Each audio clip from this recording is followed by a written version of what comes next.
Your money में आपका स्वागत है। हम एक बार फिर हाजिर हो गए हैं आपकी पर्सनल फाइनेंस, आपकी फाइनेंशियल प्लानिंग करवाने के लिए। आज जो मेरे साथ हमारे शो पर है अपना पैसा.com के CEO हर्ष रुंगटा। हर्ष, आपका स्वागत है। तो चलिए यहाँ पे योर मनी में सवाल जवाब का सिलसिला शुरू करें। उससे पहले आपको देते हैं एक अहम खबर।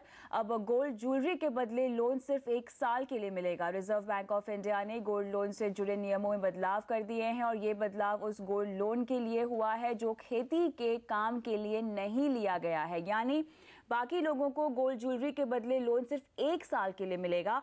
इसके अलावा इस कर्ज पर हर महीने ब्याज देना होगा। यानी साफ साफ गोल्ड लोन के नियम यहाँ पे सख्त कर दिए गए हैं।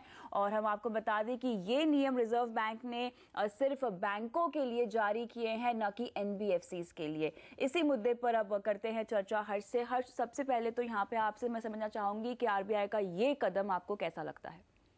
तो क्लियरली गोल्ड को डिस्करेज करना चाहिए। Exactly. तो पूरी बहुत तरह से से स्टेप्स लिए गए हैं, इसमें से ये एक और स्टेप क्लियरली है कि जो कंजम्पशन के लिए या छोटे मोटे बिजनेस के लिए आप अगर लोन लेना चाहें तो नहीं मिलेगा, आपको सर्विस भी करना होगा। एंड गोल्ड लोन्स को अगर हम देखें तो टिपिकली वो छोटे पीरियड के लिए लिया जाता है और उसको रीपेमेंट हो जाता है, ब्याज की पेमेंट नहीं होती नॉर्मली। अब ये जो नियम लागू किए हैं बैंकों पे लागू किए हैं और NBFCs पे नहीं किए, बट आई थिंक डायरेक्शन बहुत क्लियर है। तो आज बैंकों पे किए हैं, हो सकता है कल NBFCs पर भी लागू कर दें। बहुत मेजर इम्पैक्ट होगा अगर NBFCs, because major player gold loan में NBFCs हैं। Exactly. तो अगर NBFCs पर लागू करते हैं तो बहुत मेजर इम्पैक्ट होगा। बैंकों पर भी इम्पैक्ट होगा। सम बैंक्स के लिए ये पोर्टफोलियो थोड़ा बड़ा है, बट इतना ज़्यादा इम्पैक्ट फिलहाल नहीं होगा। जो रीच है वो प्राइमरीली NBFCs की है। मुझे ये बताइए कि एज अ कंज्यूमर गोल्ड हमारे देश में ट्रेडिशनली बहुत प्यारा है सभी को। As a safe haven asset हम इसको इस्तेमाल करते हैं और ख़ासतौर से ज़रूरत के टाइम पे तो गोल्ड ही एक ऐसी चीज़ है जो काम आता है। लोग गिरवी रखते हैं और पैसे ले लेते हैं अपने काम के लिए। एज अ कंज्यूमर मेरे लिए ये खबर कैसी है और मैं कैसे समझूँ इसको? सो एज अ कंज्यूमर कोई गोल्ड देखता ही नहीं है। I mean as a consumer आप रुपए का नोट नहीं रखते, एज एन इन्वेस्टर रखते हैं। तो gold is a store of value, यानी वो इन्वेस्ट करेंगे तो है और उसकी लिक्विडिटी अगर कम करते हैं। सबसे बड़ा इंपॉर्टेंस गोल्ड का ये होता है कि उसके सामने लोन ले लो, आपकी क्रेडिट रिपोर्ट खराब है कोई प्रॉब्लम नहीं, आपकी उम्र ज़्यादा है कोई इनकम नहीं है कोई प्रॉब्लम नहीं, because it is so easily saleable. इस वजह से उस पर लोन अच्छा मिलता है। उसकी लिक्विडिटी को अगर कम करते हैं कोई भी रूप से तो क्लियरली उस पर उसकी अट्रैक्टिवनेस पर इम्पैक्ट होता है। तो एज अ कंज्यूमर मेरे ख्याल से अगर आपको ज्वेलरी बनानी है अभी और उसके लिए आप गोल्ड खरीद रहे हैं तो आपको क्या फ़र्क पड़ता है, आपको लोन लेना ही नहीं है। But as an investor liquidity कम होती है। अगेन एज एन इन्वेस्टर ये गोल्ड शुड ऑलवेज बी मेरे हिसाब से लॉन्ग टर्म इन्वेस्टमेंट। एक सर्टेन अलोकेशन होना चाहिए पोर्टफोलियो में। उसी पर मैं आना चाहती थी कि हमारे पोर्टफोलियो में 10 से 12% तो हमें गोल्ड रखना ही चाहिए। लेकिन जिस तरह से हम देख रहे हैं कि गोल्ड की कीमतों में उतार चढ़ाव जारी है और जिस तरह से तमाम जगहों से बेरिश प्रेडिक्शन आ रहा है गोल्ड को लेकर, क्या पोर्टफोलियो में अब भी gold as an asset class होना चाहिए? बैलेंस होना चाहिए। कोई वक्त था जब लोगों को जब हम बोलते थे कि 5 से 10% करो तो वो बोलते थे कि 20 होना चाहिए, और बहुत देर पहले की बात नहीं, आज से 2-3 साल पहले का वक्त याद करें तो सोना वॉज एवरीवेयर। एग्जैक्टली। अब मेरे ख्याल से इतना ज़्यादा वो अट्रैक्टिव शायद नहीं रहा। पिछले दिनों में तो उन्होंने अच्छा नहीं दिया है return, but like anything else balance होना चाहिए। तो गोल्ड लॉन्ग टर्म इन्वेस्टमेंट करना है, सिस्टमैटिकली करें, गोल्ड को भी सिस्टमैटिकली करें, वन टाइम न करें, सिस्टमैटिकली करें। और जो पोर्टफोलियो एलोकेशन है आपका 5% है, 10% है, 12% है, करना ही चाहिए। थोड़ा एलोकेशन इसलिए भी करना चाहिए कि इवेंचुअली एक इंडियन सोशल कॉन्टेक्स्ट में वो गोल्ड कंज्यूम भी हो जाएगा आपका। तो वो खरीदना तो है ही आपको, तो आप बाद में खरीदेंगे 10 साल 15 साल 20 साल जब आपके बच्चों की शादी होगी या और कोई सोशल ओकेजन होगा तो उसका आप इन्वेस्टमेंट अभी से कर सकते हैं। That is the logic of at least 5 से 10%। और like any other asset class पूरा कभी नहीं निकलना चाहिए। एग्जैक्टली। सिस्टमैटिकली करें तो मेरे ख्याल से 5 से 10% बिल्कुल करना चाहिए। लेकिन यहाँ पे गोल्ड फंड या गोल्ड ETF कौन सा बेहतर ऑप्शन है गोल्ड खरीदने का? तो एक नॉर्मल ले कंज्यूमर के लिए गोल्ड फंड अच्छा है, सिंपली बिकॉज उसमें सिस्टमेटिक इन्वेस्टमेंट पॉसिबल होता है। आप SIP कर दीजिए, fill it, shut it, forget it investment है, हर महीने आपके बैंक अकाउंट में आके हिट होते रहेगा। ETF आपको स्टॉक मार्केट से खरीदना होता है। ऑन थियरी कॉस्ट उसमें कम लगता है because gold fund invests in gold ETF, लेकिन गोल्ड ETF खरीदते समय आपको ब्रोकरेज लगती है। तो मेरे ख्याल से कॉस्ट वाइज कोई बहुत फर्क नहीं पड़ता। एक छोटे इन्वेस्टर के लिए बहुत भयंकर फर्क नहीं पड़ता। आप लार्ज इन्वेस्टर हैं तो आप ETF ले सकते हैं, it's worth the effort. Otherwise मेरे ख्याल से gold fund is the best option. आपके हमेशा से पसंदीदा रहे मेरे ख्याल से गोल्ड फंड, से कोई नाम आप रेकमेंड करना चाहेंगे यहाँ पे कोई गोल्ड फंड का हमारे दर्शकों को? एक्चुअली सभी गोल्ड फंड्स अच्छे हैं। रिलायंस आप गोल्ड फंड ले सकते हैं, SBI का गोल्ड फंड ले सकते हैं। The key is the expense ratio. तो इनके एक्सपेंस रेशोज रिलेटिवली बेटर हैं। Gold as an asset class अपने पोर्टफोलियो में तो हमें रखनी ही चाहिए, जैसे कि आपने भी अभी समझाया, लेकिन क्या किसी गोल से इसको टाइप किया जा सकता है बच्चों की शादी के लिए या पढ़ाई के लिए पैसे जुटाने के लिए? क्या गोल्ड में इन्वेस्टमेंट किसी गोल से आप टाइप कर सकते हैं? सो नॉर्मली जब क्लाइंट्स आते हैं फाइनेंशियल प्लानिंग के लिए, तो जो उनका मैरिज का गोल होता है, उस बच्चों के मैरिज का, उसमें हम लोग टिपिकली गोल्ड को बेट देते हैं। ओवरऑल एलोकेशन में तो होना ही चाहिए, उसके लिए हम स्पेसिफिकली गोल्ड दे देते हैं क्योंकि वो एक कंजम्पशन के साथ लिंक हो जाता है। बिल्कुल। गोल्ड अब एक डेट इन्वेस्टमेंट भी है, और जो बजट में डेट को लेकर रूल्स निकल के आए हुए हैं, जो टैक्सेशन का खास तौर से निकल कर आया है 20% का स्लैब, आपको लगता है कि उसके बावजूद भी हमें इन्वेस्ट करना चाहिए? जैसे मैंने कहा, लॉन्ग टर्म सिस्टमैटिक, अगर आप लॉन्ग टर्म सिस्टमैटिक हैं तो आपका लॉन्ग टर्म पीरियड 1 साल है कि 3 साल है, क्या फ़र्क पड़ता है? मतलब लॉन्ग टर्म होना चाहिए, फिर आपको इंडेक्सिंग मिल जाएगा। तो 10 से 20% का जो इंक्रीज है उससे बहुत कम फर्क पड़ा। फर्क पड़ा कि अब लॉन्ग टर्म 3 साल का हो गया, न कि 1 साल का, यूनिट्स के लिए भी। तो आई थिंक वो फर्क है, लेकिन अगर आप सिस्टमैटिकली लॉन्ग टर्म कर रहे हैं तो it does not really affect you. तो एक आम इन्वेस्टर के लिए जो सिस्टमैटिकली कर रहा है, इस रूल से कोई फर्क नहीं पड़ता। मेजर इन्वेस्टर है उसे जरूर फर्क पड़ता है। बिल्कुल। तो चलिए, as an asset class gold आपके पोर्टफोलियो में होना ही चाहिए। इसी के साथ फिलहाल योर मनी में वक्त है एक ब्रेक का, लेकिन अगर आप भी हमसे mutual fund, insurance, financial planning, credit card, loan से जुड़ा कोई भी सवाल पूछना चाहते हैं तो अपना सवाल अपने कॉन्टैक्ट नंबर के साथ mf@moneycontrol.com पर भेज सकते हैं। साथ ही फेसबुक पर आप हमें हमारे पेज पर भी फॉलो कर सकते हैं, और साथ ही अपना सवाल भी वहाँ पोस्ट कर सकते हैं, और योर मनी के तमाम पुराने एपिसोड्स भी वहाँ देख सकते हैं।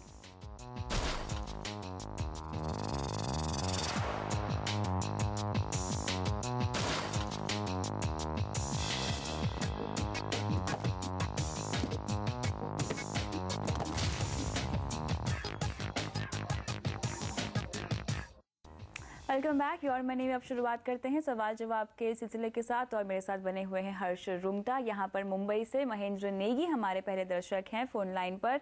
नमस्कार महेंद्र जी, अपना सवाल पूछ सकते हैं आप। मैम नमस्कार, मैं मुंबई से बोल रहा हूँ। मैंने आप पर ये मेल किया था रिगार्डिंग माई यूलिप प्लान। SBI में मैंने 3 पॉलिसीज खरीदी थी, जिनका अमाउंट 5 साल के अंदर मुझे प्रीमियम भरना था। 3 लाख और 2.52 लाख। तो ये लायबिलिटी मेरी खत्म हो गई है। मैंने 2008 में ये पॉलिसी ली थी। ठीक है। और उसके बाद अभी मैं उसका जो रिटर्न देख रहा हूँ वो अभी मई से पहले, अप्रैल से पहले तो 4% से भी कम था, अभी थोड़ा बढ़ रहा है। तो मुझे और मेरा एक 13.70 लाख का मेरा होम लोन है। ठीक है। जिसका 17,000 रुपीज पर मंथ मेरा EMI करता है। ठीक है। तो मेरा क्वेश्चन ये है, अभी मैं इसमें रुके रहूं या मैं इसको सरेंडर करके मैं अपना होम लोन को चुका दूं, और अगर जब मेरा EMI खत्म हो जाएगा तो मैं SIP स्टार्ट करूं। ठीक है महेंद्र जी, यहाँ पे मुझे बताइए कि जो यूलिप प्लान आपने लिया हुआ है, आपकी फंड सिलेक्शन किस तरह की है उसमें? मैम उसमें SBI लाइफ का इक्विटी ऑप्टिमाइजर है, SBI लाइफ का, और 3 फंड है उसके अंदर। तो अभी मुझे याद नहीं कि वो 3 को, एक तो इक्विटी ऑप्टिमाइजर है और एक इक्विटी है और एक और कुछ और है। चलिए, तो हम मान के चल रहे हैं कि यहाँ पर इक्विटी का ही आपने फंड सिलेक्शन किया हुआ है। बात करते हैं हर्ष से और बताते हैं कि आप क्या कर सकते हैं। हर्ष, तो यहाँ पर बहुत क्लियर सवाल है, जानना चाहते हैं कि पॉलिसीज में से निकल कर के अपना लोन जो है वो चुकता कर दे और उसके बाद फ्रेश इन्वेस्टमेंट की शुरुआत करें। बहुत इंटरेस्टिंग है, लेकिन आगे बढ़ने से पहले जिन्होंने यूलिप प्लान में निवेश किया हुआ है वो मैं समझना चाहूंगी आपसे। तो नेगी जी को भी मैं बताना चाहूँगा कि ये जो इसका फंड, अगर मैंने एक फंड पिकअप किया है जी, SBI लाइफ इक्विटी फंड, उसके हम परफॉर्मेंस देखें 1 ईयर, 3 इयर्स, 5 इयर्स, ये मनी कंट्रोल की साइट पे से ही लिया हुआ है। S&P उसकी निफ्टी के साथ कंपैरिजन देखें जी, तो उसका fund performance has been quite good. In fact उनका IRR भी देखें, उन्होंने 4% कहा है नेगी जी, लेकिन हमने कैलकुलेट किया उसके हिसाब से करीबन 8% आ रहा है। कह रहे हैं कि अब बढ़ रहा है, अब शायद बढ़ा हुआ है, तो जो भी है, और fund performance has been good. अब ये जो लो IRR है, ये हाई चार्जेस जो शुरुआत में पहले साल में 18% प्रीमियम एलोकेशन चार्ज था, सेकेंड साल में 5%, अब 2% दिया। Okay, so clearly high charges दे चुके, उस वजह से ये रिटर्न कंप्रेस हो गया, वरना फंड का परफॉर्मेंस हैज बीन गुड। अब ये इक्विटी में अब चार्जेस दे चुके, अब जो चार्ज लग रहा है इनको, पॉलिसी एडमिनिस्ट्रेशन चार्ज लग रहा है, करीबन 1% ऑफ द पोर्टफोलियो लग रहा है। उसके बावजूद अगर हम इसका परफॉर्मेंस देखें इस फंड का, तो अच्छा है। तो लॉजिकली अगर नजरिया लंबा है नेगी जी का, तो बने रहना चाहिए लॉजिकली। इक्विटी में यंग है, नजरिया लंबा है, फंड हैज परफॉर्म्ड वेल, आगे चल के चार्जेस जो चले गए चार्जेस वो तो चले गए, ठीक है। अब सवाल ये उन्होंने बहुत ही इंटरेस्टिंग किया कि मेरे सामने लोन है, एग्जैक्टली, और उस लोन की मैं क्या उस लोन को पेमेंट कर दूं, तो लोन का रेट क्या है नेगी जी, आपकी क्या रेट पे लोन ले रखा है आपने? सर 11%। 11%, और ING वैश्या। ओके, एंड आपके मतलब टैक्स रेट क्या 20% होगी कि 30% होगी? मैं समझा नहीं, टैक्स रेट आपका टैक्सेबल इनकम 10 लाख से कम होगा कि ज्यादा होगा? टैक्सेबल इनकम 10 लाख पर ही है, 10.11। 10.11, सो इफेक्टिवली 20% का टैक्स रेट है, यानी 11% के इंटरेस्ट पर नेगी जी आपको रफली 8.25 का आसपास कॉस्ट पड़ रहा है। तो अब आपको ये देखना है कि क्या मैं इक्विटी से निकल के डेट में चला जाऊं। आपने लोन रिपेमेंट कर दिया, यानी उस पर आपको 8.25% का रिटर्न पोस्ट टैक्स मिल रहा है, नॉट बैड एट ऑल। और उसके बाद आप इक्विटी फिर से बिल्ड करना चाहते हैं, ये जो EMI है इसको आप एज अ सिप करेंगे। तो अगर एक जनरल प्रिंसिपल लें कि ज्यादा लाइबिलिटी नहीं रखनी चाहिए फाइनेंशियल प्लान में, और बाकी सारा प्लान पता हुए बिना ये एडवाइस करना थोड़ा मुश्किल है, लेकिन नॉट अ बैड आइडिया। आप इक्विटी में से निकल जाइए, इसको अपना लोन को रिपेमेंट कर दीजिए, बशर्ते कि आप फिर से इक्विटी को बिल्ड करें। आप यंग हैं, फिर से इसको बिल्ड करिए। ये EMI को अगर आप खर्चे में डाल देंगे तो आपका इन्वेस्टमेंट टूटकर खर्चे में जा रहा है। तो ये चीज ध्यान रखना है कि अगर करते भी हैं लोन रिपेमेंट तो 8.25% बचा रहे हैं पोस्ट टैक्स, फिर जो EMI बचती है उसका सिप करिए ताकि उस पर आपको इक्विटी रिटर्न्स मिल सके। चलिए, तो यहाँ पे आपको सलाह दे दी गई है योर मनी की तरफ से, आपको जल्द से जल्द अपना लोन चुकता करने में अपनी पॉलिसी से पहले निपटना होगा और उसके बाद आप EMI भर सकते हैं। लेकिन यूलिप पर अगर मैं थोड़ी सी चर्चा करना चाहूँ आपके साथ हर्ष, तो यूलिप अगर आप इंश्योरेंस के ज़रिए इन्वेस्टमेंट करना चाहते हैं तो मेरे ख्याल से एक अच्छा ऑप्शन होगा, लेकिन अगर लंबी अवधि के लिए आप यूलिप प्लान में बने रहें और किसी गोल से इसको टाई अप कर दे तो क्या ये ज़्यादा बेहतर नहीं होगा? अगर हम फ्रेश यूलिप की बात करें जी, तो मेरे ख्याल से जैसे हमने पहले कहा है कि इन्वेस्टमेंट इंश्योरेंस को मिक्स करना नॉट अ ग्रेट आइडिया। अब खैर इतना खराब नहीं रहा जो कोई पहले हुआ करता था, अब इसके चार्जेस रीजनेबल हो गए हैं। तो अगर आप ऐसे टाइप के इन्वेस्टर हैं कि इंश्योरेंस पॉलिसी से कुछ मिले बिना मेरे से इंश्योरेंस नहीं होता, तो आप देख सकते हैं यूलिप। एक चीज ध्यान रखिए, बीच में मत बंद करिएगा। 5 साल एजेंट आके आपको कहेगा कि 5 साल करके बाद में आप बंद कर सकते हैं, तो फिर वो यूलिप यूजफुल नहीं है। वैसे भी मेरे हिसाब से तो नहीं करना चाहिए, करना ही है तो पूरी अवधि के लिए करना चाहिए। I think that is the key thing with ULIP. That applies, ये अप्लाई करता है नए के लिए। पुराने में जैसे हमने नेगी जी के लिए किया, हम ये देखें कि उसका फंड परफॉर्मेंस क्या रहा है, फ्यूचर में क्या चार्जेस लगेंगे। जो लग गए वो गए, फ्यूचर में क्या चार्जेस लगेंगे उस बेसिस पर डिसाइड करें कि उसमें बने रहें कि उसमें से निकल जाए। लेकिन पुरानी यूलिप हो या नई यूलिप हो, आपको लंबी अवधि के लिए उसमें बना रहना पड़ेगा, ये एक रूल है। ये पक्की बात है कि यूलिप में लंबी अवधि के बिना इट मेक्स नो सेंस। लेकिन उससे बेहतर ऑप्शन ये है कि आप निवेश ही ना करें, आप म्यूचुअल फंड के जरिए निवेश कर सकते हैं, अपने गोल्स को पूरा कर सकते हैं। चलिए इसी नोट पे फिलहाल लेते हैं एक ब्रेक, और ब्रेक के बाद बताएंगे कि घर और रिटायरमेंट के लिए पैसे जोड़ने के लिए कहाँ करें निवेश, कैसे करें प्लानिंग, जानिए इस ब्रेक के बाद।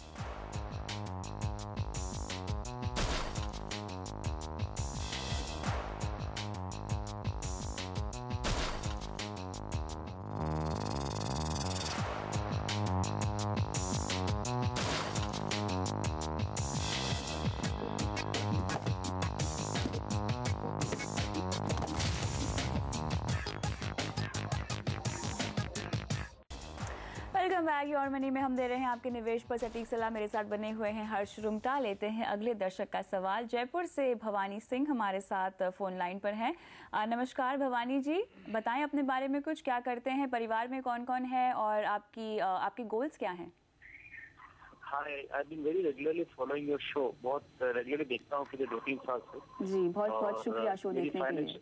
Thank you so much. और हर्ष रुंगटा जी को भी काफी केयरफुली सुनता हूँ मैं, काफी एडवाइस सुनता हूँ उनकी मैं, तो मैंने सोचा अपना भी पोर्टफोलियो चेक करा लेता हूँ एक बार। बिल्कुल। मैं बेसिकली मैरिड हूँ। आई हैव 2 किड्स वो यंगर, लाइक 1 is 3 years और एक है 1.5 साल का है।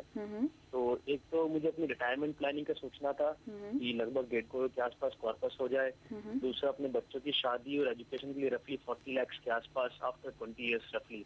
And in terms of liabilities, I don't have any liabilities as kind of loan or anything, but I'm planning to take a home. घर लेना है, उसके लिए 8-10 लाख का डाउन पेमेंट चाहिए 1-2 साल के अंदर अंदर। मेरा टेक अवे करंटली है 55,000 रफली, और मेरा म्यूचुअल फंड पोर्टफोलियो में रफली 5.5 lakhs is there as of date, like आज की तारीख में। और डायरेक्ट इक्विटी में भी है, लेकिन वो 50,000 काफी कम है। तो जस्ट वांट लाइक एक आइडिया चाहिए, क्या चाहिए क्या नहीं करना है, ताकि लॉन्ग टर्म में मेरा थोड़ा सही रहे। और मैंने मेरे बच्चे की सुरक्षा के लिए इंश्योरेंस के लिए kind I have not taken any insurance plan, but मैंने HDFC का चाइल्ड इन्वेस्ट फंड लिया है, like mutual fund in my kids name. PPF में भी आपका निवेश है? जी, पीपीएफ में है। पीपीएफ में करता हूँ, 2 साल से स्टार्ट किया है, जिसमें मैं रेगुलरली अब से करा है कि हर साल 50,000 रुपए के आसपास रफली इन्वेस्ट करूंगा। तो अगर मंथली टेक अवे रफली 55,000 इन हैंड है पर मंथ। टर्म प्लान लिया है आपने अपने लिए भवानी जी? नहीं, अभी तक नहीं लिया है। मैं थोड़ा उसको देख रहा हूँ 1-2 साल बाद में लूँ, क्योंकि मैक्सिमम जो टर्म प्रोवाइड करते हैं 30 years का करते हैं। I am thinking like if I take it 35 तो 65 तक कवर हो जाएगा बेसिकली। और साथ ही आपकी फैमिली के लिए आपने अब कवर किया है किसी हेल्थ प्लान से अपने आप को और अपनी फैमिली को? हेल्थ प्लान मेरी कंपनी का है। आपका नहीं है? जो कि जी हाँ, नहीं कंपनी है, मेरा खुद का इंडिविजुअल नहीं है, वो भी लेना है। उस पर भी अगर राय मिल जाए तो बिल्कुल आपकी कंप्लीट फाइनेंशियल प्लानिंग हम करेंगे आज योर मनी पर। तो हर्ष, मेरे ख्याल से आप भी सहमत होंगे मेरी बात से। सबसे पहले इनको एक टर्म प्लान रेकमेंड कर देना चाहिए, और 35 साल तक ये कह रहे हैं कि मुझे रुक जाना चाहिए ताकि मैं और 30 साल का ले लूं, तो उस पर आपका क्या कमेंट होगा? नहीं, सबसे पहले एक्चुअली इनको कांग्रेचुलेट करना चाहूंगा कि इतने सलीके से ये मतलब सारा गोल बेस्ड किया है, गोल्स लाइंड अप हैं, सारे गोल्स लाइंड अप हैं, सिस्टमैटिकली इन्वेस्ट कर रहे हैं। तो थोड़ी सी दिशा की जरूरत है। तो क्विकली 2 चीजें भवानी सिंह जी। सबसे पहले जो आप इंश्योरेंस के लिए रुक रहे हैं, आप कह रहे हैं कि आप 2 साल और रुकेंगे, खुदा न खास्ता इस 2 साल में अगर आपको कुछ हो गया तो आपके परिवार को क्या होगा, कैसे निर्वाह होगा उनका, उसके बारे में सोचा है? आप वरी कर रहे हैं कि I will not be covered between 63 and 65, लेकिन अगले 2 साल जो बहुत ज्यादा इंपॉर्टेंट है, शायद 63 तक तो आप रिटायर भी हो जाएंगे, तो फिर आपके लिए कवर की भी जरूरत नहीं है। अब जब आप परिवार के लिए कमा रहे हैं, उस समय अगर आपको कुछ हो जाता है तो परिवार के लिए सुरक्षा बहुत जरूरी है। तो टर्म प्लान बिल्कुल भी डिले मत करिए। लिटरली ये प्रोग्राम खत्म होता है, प्लीज ऑनलाइन जाके तुरंत रात को खरीदिए, literally. Okay, same applies to health insurance. अगर आपके एम्प्लॉयर का हेल्थ इंश्योरेंस है तो एक चीज ध्यान रखिए, खुद का होना ज्यादा अच्छा रहता है। और एम्प्लॉयर को जब आप छोड़ रहे हो, उससे 1 महीने पहले आप उसको शिफ्ट करवा सकते हैं। छोड़ने से पहले उसको into an individual policy same company के साथ शिफ्ट करवा सकते हैं, अपनी हिस्ट्री ले जा सकते हैं। इस चीज को प्लीज ध्यान रखिएगा, अपनी हिस्ट्री को साथ में ले जाइएगा, बहुत इंपॉर्टेंट होता है हेल्थ इंश्योरेंस में हिस्ट्री। अपना हेल्थ प्लान आप रेकमेंड कर रहे हैं इनको, तो फैमिली फ्लोटर लेना चाहिए और क्या कवर होगा फिर? सो आई थिंक जो इनकम बता, कितना एग्जिस्टिंग कवर कितना है आपके एम्प्लॉयर का, कितना कवर है और क्या वो फैमिली फ्लोटर है?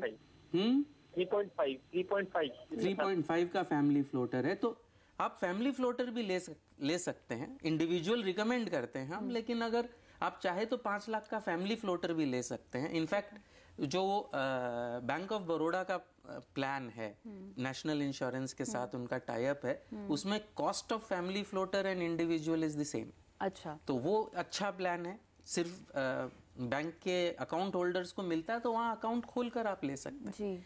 और तो वो 5 लाख का ले लीजिए। अगर ले सकते हैं तो हस्बैंड वाइफ अलग अलग करके 5-5 लाख के फैमिली फ्लोटर दोनों ले सकते हैं। ठीक है, आगे बढ़ते हैं और अब इनके इन्वेस्टमेंट पे आते हैं और साथ ही गोल्स पर आते हैं। तो क्या जो अभी इन्वेस्टमेंट कर रहे हैं वो कम है या आपको लगता है पर्याप्त है इनके गोल्स के? तो आई थिंक गोल्स में सबसे इंपॉर्टेंट चीज होता है गोल्स का वैल्यू डिटरमिन करना। और जैसे इन्होंने कहा कि बच्चों के एजुकेशन के लिए 40 लाख, तो मैं पूछना चाहता हूँ भवानी सिंह जी की आज अगर आपके बच्चे हायर एजुकेशन करते तो आज कितना पैसा लगता? 10 से 12 लाख। ठीक है, अगर 10 से 12 लाख लगता तो मेरे ख्याल से 18 साल में तो उस फिगर तो किया हुआ है आपने फिर इन्फ्लेशन मेरे ख्याल से लिया हुआ है। 40 लाख उसको अगर किया है 18 साल में तो सही किया है। इसको अब चूंकि 18 साल बाद है, इस गोल को करने के लिए करीबन 5,000 रुपए इन्वेस्ट करने होंगे प्राइमरीली इक्विटी में।